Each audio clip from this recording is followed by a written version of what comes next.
आचार्य जी इस भारतवर्ष की बात कर रहे थे कि हमारा देश सोने की चिड़िया था, हमारा देश इतना महान था। तो इतिहास की एक छोटी सी घटना, ये बात है 323 ईसा पूर्व की, जब आपने सुना होगा कि सिकंदर नाम का एक क्रूर शासक विश्व पर विजय प्राप्त करने के लिए जब वो निकलता है, और जो साहित्यकार हैं ऐसा लिखते हैं कि लगभग पूरे विश्व पर विजय प्राप्त करने के पश्चात अंतिम जो उसका पड़ाव था भारत पर था। तो जब वो भारत पर विजय प्राप्त करने के लिए निकलता है तो उससे पहले वो अपने गुरु के पास जाता है, और उसके गुरु का नाम था अरस्तु। तो अपने गुरु के पास गया और कहा कि गुरुजी, अब मेरा अंतिम पड़ाव है भारत के ऊपर, और भारत को जीतने के बाद में बन जाऊंगा विश्व विजेता, लगभग बन ही गया हूँ, तो आपकी कोई इच्छा हो तो बताइए। तो उस समय अरस्तु ने कहा कि अगर आप भारत जा रहे हैं तो मेरी दो इच्छाएं हैं, उनको आप पूर्ण कर देना। तो उस समय सिकंदर ने कहा कि बताइए।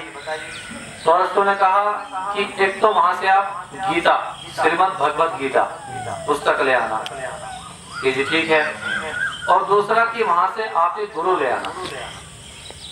तो उस समय सिकंदर को बड़ा अफसोस हुआ, और उसने पूछा कि मैं पूरे विश्व का विजेता लगभग बन ही गया हूँ, और मेरे गुरु आप हैं, और आप भारत से गुरु की मांग कर रहे हैं। तो उस समय अरस्तु ने कहा कि शायद तुम नहीं जानते सिकंदर की जो भारत की गुरु परंपरा है, जो भारत के ऋषि और महर्षि हैं, शायद मैं उनके चरणों की धूलि भी नहीं हूँ। तो उस समय सिकंदर ने प्रश्न किया कि चलो गीता तो मिल जाएगी, लेकिन अब गुरु का कैसे पता लगेगा कि हाँ ये गुरु है। तो उस समय सिकंदर ने कहा, उस समय अरस्तु ने कहा कि तो ठीक है, मेरे 3 प्रश्न हैं, और इन 3 प्रश्नों के जो कोई उत्तर दे दे समझना कि वही वास्तव में गुरु है। कि तो ठीक है, बताइए कि पहला प्रश्न है कि नर्क का द्वार क्या है, दूसरा प्रश्न है कि स्वर्ग का द्वार क्या है, और तीसरा प्रश्न है कि मोक्ष का द्वार क्या है। ठीक है। तो सिकंदर वहां से निकलता है, और सिकंदर का सेनापति था सेल्यूकस निकेटर। तो उसने सेल्यूकस निकेटर से कहा कि आप कुछ सैनिकों को भेजिए कि जो भारत के मंदिर हैं, जो गुफाएं हैं, जो आश्रम हैं, उनमें जाएं और जाकर के इन 3 प्रश्नों का उत्तर प्राप्त करें। तो ऐसा कहते हैं कि बहुत भटकने के पश्चात एक सैनिक जो एक भयंकर जंगल में चला गया, और वहां एक कुटी में एक स्वामी जी बैठे हुए थे। तो उनके पास गया और उनसे कहा कि क्या आप इन 3 प्रश्नों का उत्तर दे सकते हैं। तो उस समय उस ऋषि ने कहा, उस सन्यासी ने कहा कि हाँ दे सकता हूँ, लेकिन चूंकि ये प्रश्न है किसके, क्योंकि तुम एक सामान्य सैनिक हो, तो इतने उच्च प्रश्न तो तुम्हारे हो नहीं सकते। तो उस समय उस सैनिक ने कहा कि मैं सैनिक हूँ उस महान शासक का जिसने पूरे विश्व को विजय कर लिया है, सिकंदर का मैं सैनिक हूँ, और उसी के प्रश्न है। तो उस समय उस ऋषि ने कहा कि ठीक है, सिकंदर को भेजो, ये प्रश्न है कि जो उत्तर है वो सिकंदर को ही दूंगा। तो उस समय उस सैनिक ने बहुत समझाया कि वो बहुत क्रूर शासक है, आप उसको बुलाने की बात करते हैं, वो आपको मृत्युदंड देते हैं कि कोई नहीं, मैं प्रश्न के उत्तर उसी को दूंगा। अब उसके बाद वो सैनिक जो गया सेनापति के पास, सेल्यूकस निकेटर के पास, तो उससे कहा कि जी ये कोई ऋषि है उस स्थान पर, वो कह रहा है कि हम इनको उत्तर दे दूंगा, परंतु दूंगा सिकंदर को। तो उस समय वो सेनापति गया, बहुत समझाने के बाद भी उस ऋषि ने उनकी बात को नहीं माना। तो अंततः सेल्यूकस निकेटर गया सिकंदर के पास, और सिकंदर से कहा कि एक ऋषि है जो कहता है कि हाँ उत्तर दूंगा, लेकिन दूंगा सिकंदर को।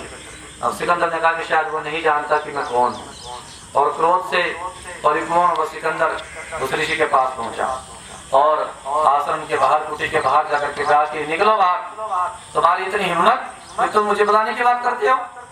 तो उस समय वो ऋषि निकल करके बाहर आए, और उन्होंने कहा कि तुम कौन हो। कि मैं विश्व का विजेता सिकंदर महान, मैंने पूरे विश्व को जीत लिया है।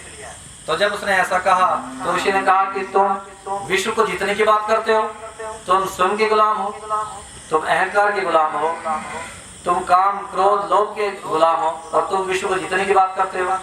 अभी तो तुम स्वयं को नहीं जीत पाए। तो 3 प्रश्न क्या थे। पहला प्रश्न था कि नर्क का द्वार क्या है, दूसरा प्रश्न था स्वर्ग का द्वार क्या है, और तीसरा प्रश्न था मोक्ष का द्वार क्या है।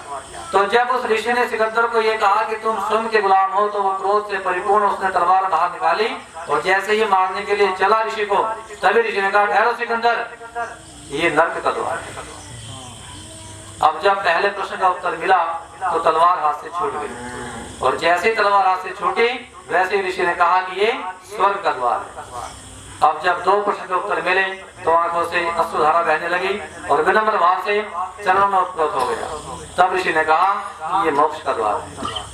तो हमारे भारतवर्ष में बहुत महान ऋषियों की परंपरा रही है, और दुर्भाग्य से आज हम उन ऋषियों के दर्शन नहीं कर पा रहे हैं। चर्चाएं बहुत सारी हैं, इतिहास में बहुत ऐसी घटनाएं मिलती हैं कि जो आज भी ये प्रमाणित करती हैं कि वास्तव में भारतवर्ष आज भी बहुत महान है। तो जो मुझे एक आदेश हुआ था एक भजन का, तो मैं उसी का पालन करते हुए आइए मिलकर के परमपिता परमात्मा से सभी के घरों में सुख शांति की समृद्धि हो, सभी के घरों में सुख की वर्षा हो, इन्हीं कामनाओं को लेकर के आइए एक बार ईश्वर से प्रार्थना करते चलें।